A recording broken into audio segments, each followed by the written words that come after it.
Colonel Patrick Whitfield hadn't seen his father's estate in 22 years.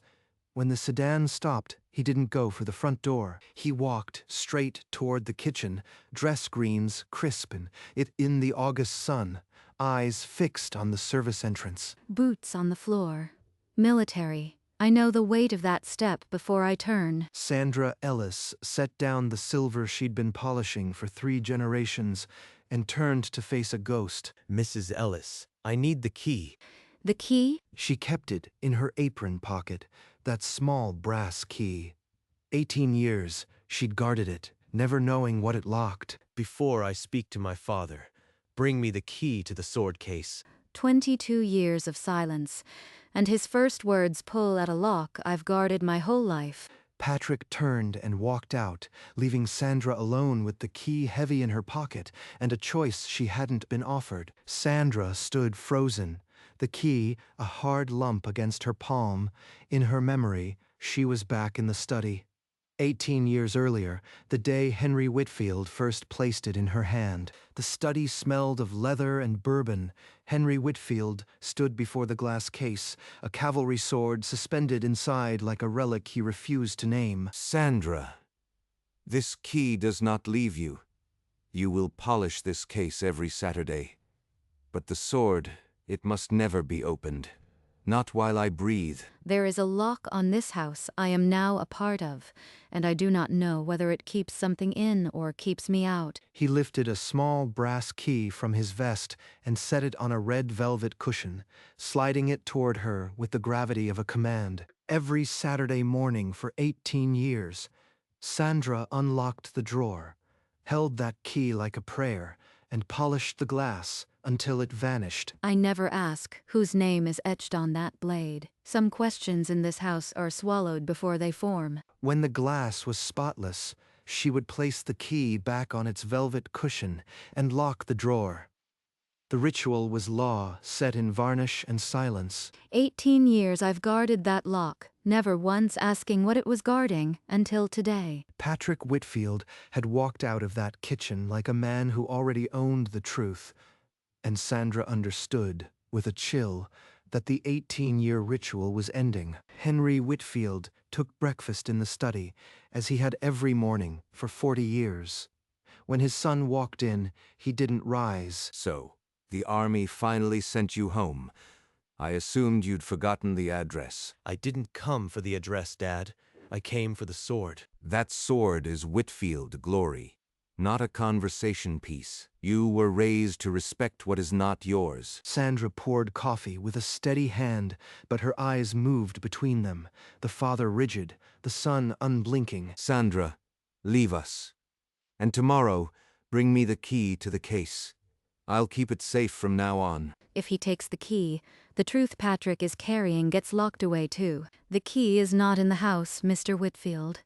I keep it in a safe deposit box at the bank. Henry's knuckles whitened on his glass, but he nodded, accepting a lie from a servant he'd trained to never lie. As Sandra turned to leave, Patrick caught her eye, a silent exchange that said, "You bought us time." By nightfall, Sandra stood alone in the study, her reflections swimming in the glass case. She hadn't come for the key. She'd come because the sword was calling. Patrick appeared in the doorway, uniform unbuttoned, a shadow moving into the lamplight.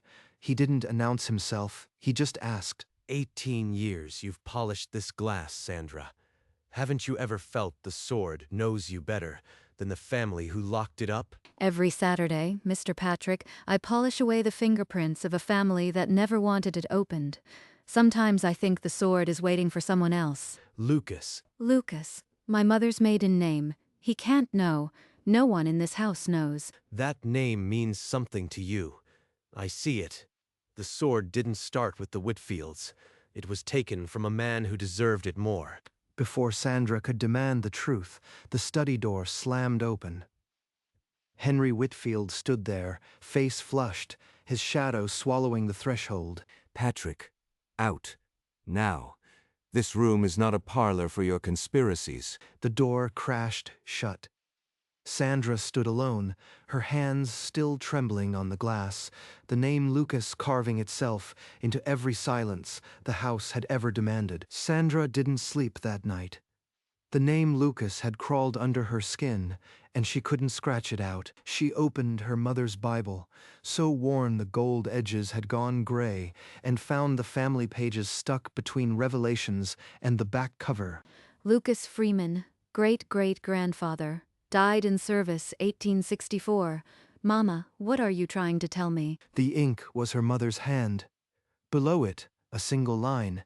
He gave his blood so we could walk free. Morning came heavy. Sandra moved through her duties like a woman carrying a secret that had grown too large for her apron pocket. Mrs. Ellis, you dropped this. It was a folded grocery list, but inside, in precise military handwriting, the words 9 p.m. Carriage House. I have proof. He has proof. Proof that sword is stolen blood. And he's asking me to walk into the dark to see it. She tucked the note into her sleeve, her pulse a war drum against her ribs. That night, the carriage house would crack open everything she thought she knew, and she would be there. The carriage house was a museum of neglect. Patrick lit a lantern, its flame catching on brass buttons before settling on a stack of yellowed documents. This is the enlistment record. Lucas Freeman, free man of color. He joined the 1st United States Colored Cavalry in 1863. Lucas Freeman. That's the name my mother wrote. That's the name I found last night. He's mine. Patrick slid a second paper across the rough wood. A Confederate battlefield report. Personal effects of the deceased, including an ornately engraved cavalry sword, were seized by Captain John Whitfield. My ancestor didn't inherit that blade. He took it from a dead Union officer. The sword in the case. You are telling me it belonged to him? To Lucas Freeman? To a free black man who died for a country that barely recognized him. And the sword you've polished every Saturday is what's left of his sacrifice. 18 years. 18 years I've been polishing his sword like a Whitfield trophy. A twig snapped outside. Patrick's hand froze over the papers. In a single motion, he swept the documents into a satchel and blew out the lantern. They stood in absolute darkness, listening to footsteps that could ruin them both. The footsteps in the darkness belonged to a groundskeeper. By some mercy, the storm of Henry Whitfield's suspicion didn't break until morning. You were not in your quarters last night, Sandra. I checked. I went for a walk, Mr. Whitfield. The heat makes it hard to sleep. He didn't believe her. But without proof, he only sharpened his voice into a new rule. Speak to my son without a witness, and you leave this estate before sunset. He's building a cage, but I am already holding the key to everything he's afraid of. That afternoon, an envelope slid under her door. Patrick's handwriting. The note inside read, "Tomorrow, the study. We end this." She unfolded a genealogical chart, its branches traced from Lucas Freeman down to a single name, Sandra Ellis. She traced the line with her finger, tears spilling onto the parchment. Her ancestor, her sword, her tomorrow. Sandra found Patrick in the rose garden at dawn, the air thick with the scent of dying blooms. Why did you spend decades hunting a truth your own father tried to bury? At West Point, I learned Captain John Whitfield wasn't a hero. He was a slave owner who seized that sword from a dead Union officer. I couldn't return until I had proof that tied the blade to its real owner's bloodline.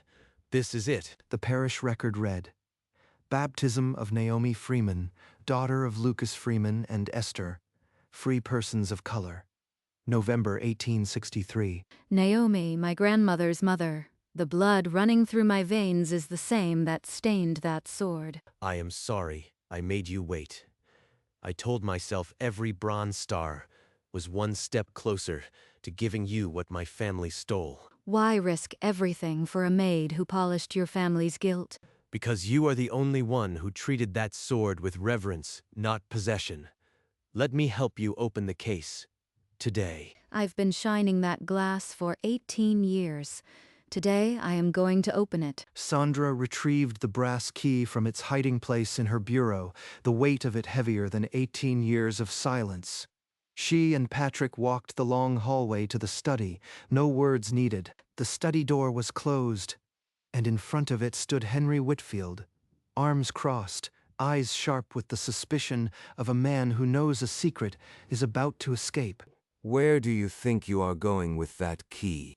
The sword belonged to a man named Lucas Freeman, a free black soldier who died for this country. We have the proof. Proof?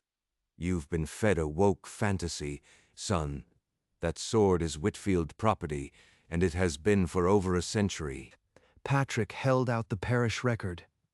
Henry's laughter stopped as if someone had cut his throat. Where did you get that? Mr. Whitfield, please move aside. I will not step aside. This door stays closed while I am alive. And he planted his feet. A wall of stubbornness between the truth and the room that held it. Henry's fury turned inward, a wounded animal, lashing out at the one he thought would never defy him. After all I've given you, Sandra, a home, a wage, a purpose, you'd betray me like this? You gave me a mop. My ancestor gave his life. That sword doesn't belong to you. Patrick moved before his father could speak again, stepping between the patriarch and the woman whose family had been erased by his own. Step aside, Dad. This has gone on long enough. For a long moment, Henry Whitfield's face was a battlefield, pride fighting against a truth too heavy to hold. Open it, then. But you won't like what you find. He stepped aside, his body a slow surrender, his eyes never leaving the key in Sandra's hand. I've been walking toward this sword my whole life. Now it's time to hold it. The key was steady in her grip as the shadow of the sword case fell over her. Beyond this threshold, everything would change. Sandra stood before the glass case. Her reflection stared back at her, ghostly, as she raised the key to the lock. That sword is cursed. It brought nothing but guilt and bitterness to every Whitfield who touched it. Guilt is not a curse, Dad. It's a conscience, something this family lost a long time ago. The lock surrendered with a sharp click. 18 years of silence broken in a single turn. Sandra placed her palm against the glass and pulled it open. The door swung without a sound, as if it had been waiting. Inside, the cavalry sword gleamed untouched, its brass hilt catching the morning light, a soldier's honor, not a decoration. Lucas Freeman's sword. My blood sword. I've polished every inch of it, and I still don't know its weight. You have what you want. Now you'll see what it costs. It doesn't cost anything to give back what was stolen. Her gloved hand hovered above the blade. The moment she touched the steel, nothing in this house would ever be the same. Her fingers closed around the leather-wrapped grip. The steel was cool, heavier than she'd imagined, but it felt like it belonged in her hands. This weight, it's not just metal. It's the burden of sacrifice. Holding it upright, she turned the guard until the engraved initials caught the light, LF. This was Lucas Freeman's sword. My great-great-grandfather's. And you had me polish it every Saturday like a decoration. Henry Whitfield said nothing. His eyes were empty, his silence an admission. Patrick stepped forward. Slowly, deliberately, he raised his right hand to the brim of his service cap. Sandra, tears cutting through the dust on her face, straightened her back and accepted the salute of a United States colonel. Lucas, this is for you. They took your sword, but they're giving back your honor. She cradled the blade across her arms like a child, the tip pointing skyward. For the first time in 18 years, the sword was no longer a prisoner of Whitfield glass. Sandra carried the sword out of the study as if it were fragile as bone. In the dining room, she laid it across the long walnut table. Henry Whitfield stood in the doorway for a long breath, then turned and climbed the stairs without looking back. I need time to breathe. This sword has waited over a century. It can wait a little longer. Days passed in a strange calm. Patrick came to her with a quiet plan. The African American Civil War Memorial Museum in Washington. They want to display Lucas's sword. They know his name now. I'll agree on one condition. I want to be part of telling his story, not just a name on a donor plaque. Then we'll make that happen. He made a phone call that afternoon, his voice firm with the authority of a colonel who had learned to use his rank for something bigger than orders. Lucas won't be locked behind glass in a house that lied about him. He'll be in a museum where children can learn his name. The glass case in the study stood empty, its lock finally useless, its silence no longer a command, but a surrender. The museum curator arrived on a Thursday, carrying only a leather portfolio and a reverence for forgotten history. She lifted the cavalry sword with gloved hands, turned it to the light, and began to cry. She confirmed in writing, "This is a confirmed Union cavalry officer's blade, 1863, of exceptional historical significance." The museum wants to build a new wing, the Lucas Freeman wing, and they want you to co-curate it. Co-curator? Me? From polishing glass to designing exhibits. She bowed her head, her voice a thread. It's what he deserves. Patrick arranged the transport with the precision of a military operation, the sword secured in a velvet-lined case. Lucas, we're taking you where you won't be a secret anymore. The day the sword left the estate, Sandra stood at the window and watched the van disappear down the long driveway. Sandra Ellis walked the museum gallery in a dark blue suit. No maid's uniform, no apron. The Lucas Freeman wing was open. I spent every Saturday for 18 years polishing a glass case I was told never to open. Inside it was a sword that belonged to my great-great-grandfather, and I never knew. The gallery applauded. In the back, Colonel Patrick Whitfield stood at attention, his face wet with tears. She found his face in the crowd and gave a tiny nod, a silent thank you for a mission 20 years long. Together, Sandra and Patrick cut the red ribbon for the new wing, the sword gleaming behind them in its climate-controlled case. They unveiled the co-curator plaque, Sandra Ellis, co-curator of the Lucas Freeman wing. My name on a plaque beside his. Mama, your prayers carved into brass. When the crowds left, Sandra stood alone before the sword case, her fingers pressed to the glass one last time. The sword was finally where it belonged. No longer a stolen trophy, but a soldier's honor. Weeks later, Sandra used her own keycard to let herself into the museum after hours. The gallery lights were low. She walked straight to the Lucas Freeman wing, her heels echoing in the quiet. She stood before the glass case. The cavalry sword rested inside, but her eyes fell on her own reflection. This key around my neck, it used to lock up shame. Now it just feels like memory.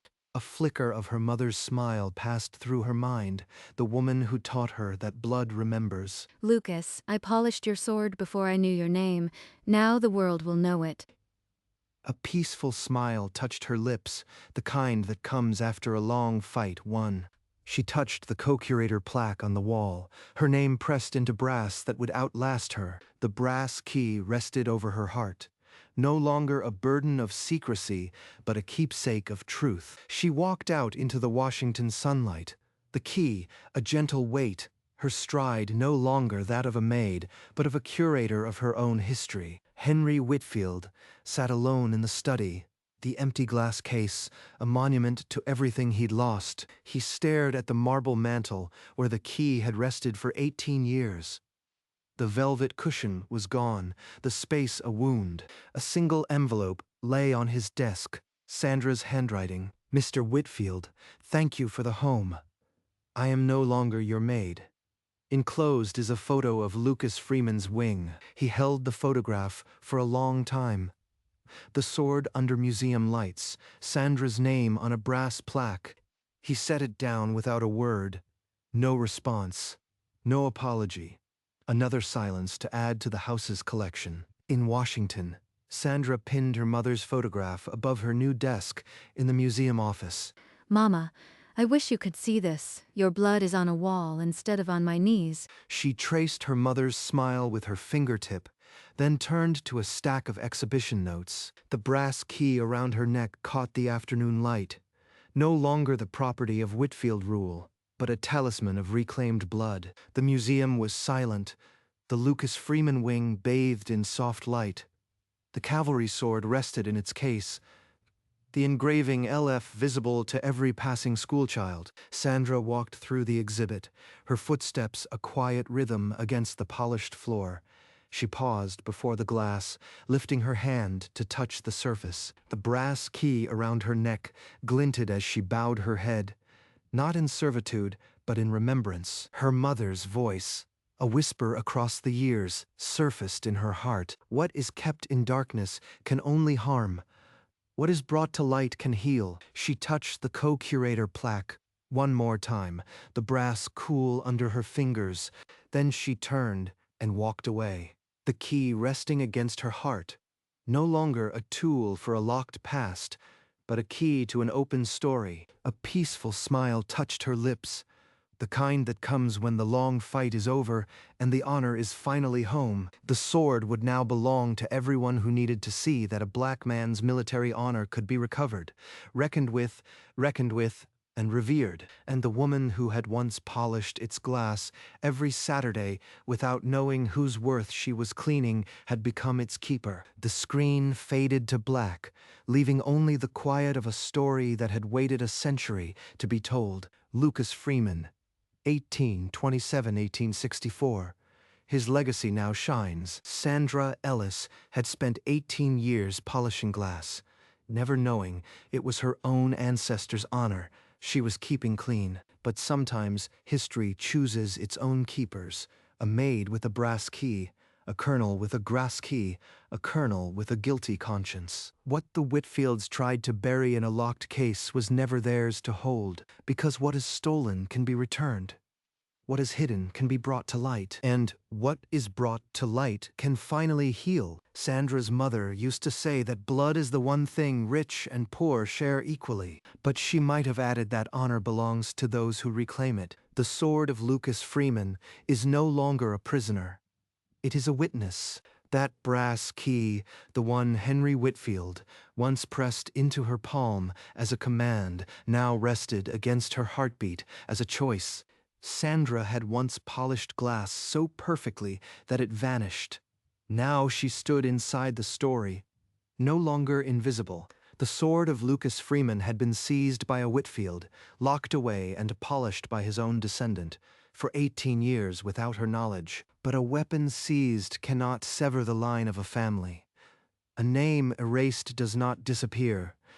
And a woman who spent her Saturdays shining another's shame finally held her own light. Patrick Whitfield had returned not to claim a throne, but to restore a truth his bloodline owed. And in the hush of the Lucas Freeman wing, the key on Sandra's chest was no longer a reminder of a locked door, but a testament to the door she had opened. Some secrets are polished by silent hands until the day they are ready to be seen. This is the story of a maid who guarded a stolen trophy, a soldier who corrected his family's sin, and a sword that finally found its way home. Lucas Freeman's legacy no longer lives in a locked case on a Virginia estate.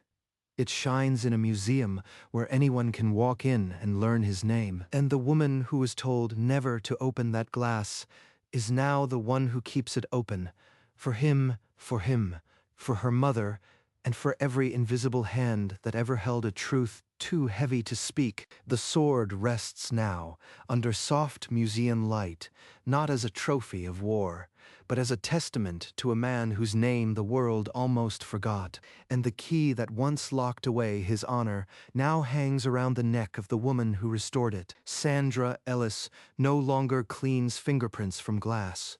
She curates the light that falls on her own history. Henry Whitfield's silence remains the loudest room in that Virginia house, but it no longer holds any power over her. Patrick Whitfield, a colonel with 3 bronze stars, handed her not just a sword, but the weight of a corrected wrong. Every Saturday of 18 years had been a quiet vigil Sandra didn't know she was keeping. And now, the only thing she polishes is the future, with the same hands that once wiped away a family's guilt, without ever being told why. Lucas Freeman died in 1864, but his sword has finally reached home, carried there by the hands of his descendant, who had been keeping it safe without knowing it was hers. The brass key now rests as a pendant, a small, unassuming thing that unlocked a century of silence. And in the stillness of the museum, Sandra's heartbeat tells the only story that matters now. She was always the keeper, that brass key, once a command, now a heartbeat. It had unlocked glass. But more than that, it had unlocked a history that refused to stay buried. Sandra Ellis had spent her Saturdays erasing fingerprints from a stranger's shame, never knowing she was polishing her own bloodline back into view. The Whitfield estate still stands in Charlottesville, its study case empty, its mantle bare. Silence has replaced the sword. But in Washington, the Lucas Freeman Wing welcomes schoolchildren, historians, and anyone who needs to see that honor cannot be stolen forever. And Sandra, no longer a maid, no longer invisible, walks those halls with the key resting over her heart, a reminder that truth, once found, must be kept open. The sword of Lucas Freeman no longer gathers dust behind a locked door. It gathers light. This has been the story of a maid who polished a stolen heirloom for 18 years without knowing it was hers, and the colonel who returned to give it back. Lucas Freeman. 1827, 1864, remembered. If this story moved you, look around your own life. There are keys you hold that you've never turned, truths polished by invisible hands, waiting for someone to open the case. Thank you for watching. Until next time, keep shining light on the forgotten, because what you bring into the open just might heal the world.